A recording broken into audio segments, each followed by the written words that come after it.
Ang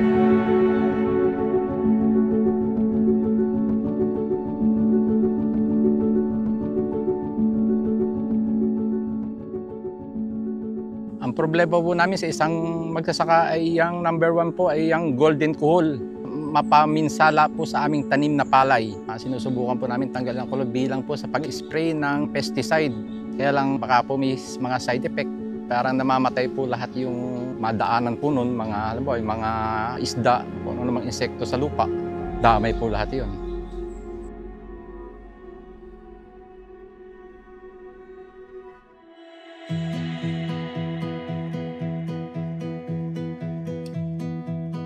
We managed to talk to farmers. Yun po yung nag-serve as eye-opener sa amin kasi nakita po namin yung struggle sa kanila na sobrang laking problem pala ng kuhol.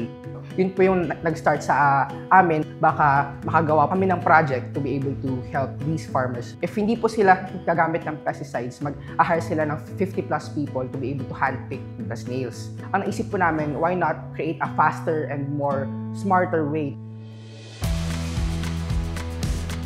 Ang ginawa po namin yung snail miniature, drone po siya na nag-hover above the rice fields at yung AI-powered camera niya po, ini-scan niya po yung rice field para sa mga snails.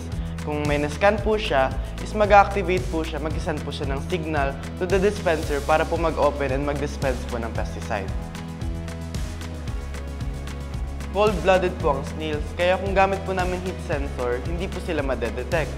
Kung gamit po namin motion, mabagal po sila, mas madedetect pa po yung hangin lang po. Kaya nag-opt kami for AI po. Para po magsimula po kami doon, nag-enroll po kami dito sa A+, and nag-aral muna po kami ng Arduino about the ESP32 camera, which is yung gamit po namin for the drone. AI camera po siya na pwede mo po i-program doon. Para pag nakita nyo po yung snail, ma-identify nyo po yung snail, and makikita, ay snail to, kailangan kong mag-drop ng pesticide po dito. Nakailang tries po kami sa AI, sa pag-program, ang daming crash, ang daming medyo nasayang na money, pero hindi po kami sumuko.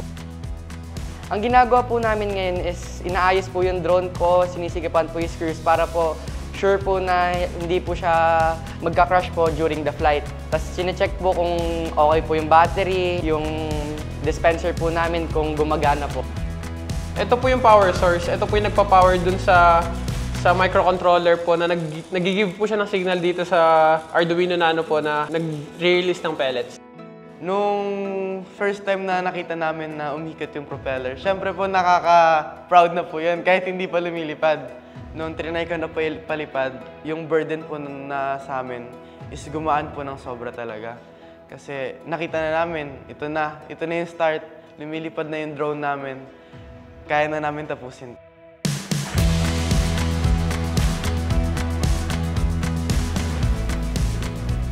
Ito po yung snail miniature. Di ba po, ito na po yung lilipad mismo sa mga palayan. Hindi niya na po kailangan puntahan yung mga suso. Siya na po yung magde-detect, siya na din po magbababa ng pesticide. Tsaka pellet din po yung bababa niya, hindi na yung mga liquid na nakakadamay sa ibang hayop na nandyan.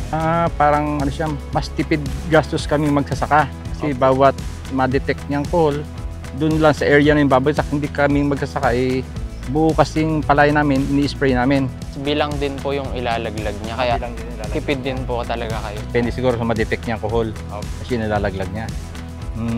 Very good. Yung nakita ko po na potential po kasi ng mga technologies for AI sa projects po na ganito ay sobra pong makakatulong po in future cases po. Like pwede pong ma-improve po, makatulong sa farms, pwede din po yung mag-pick up ng trash sa mga madudumi areas in the Philippines at marami pa pong iba. Importante po sa mga kabataan na magbigay tuon po sila sa community problems. Marami po kasi matutulungan ng technology. Ayun po yung opportunity natin na bilang mga kabataan, pwede po natin i-help yung mga nangangailangan.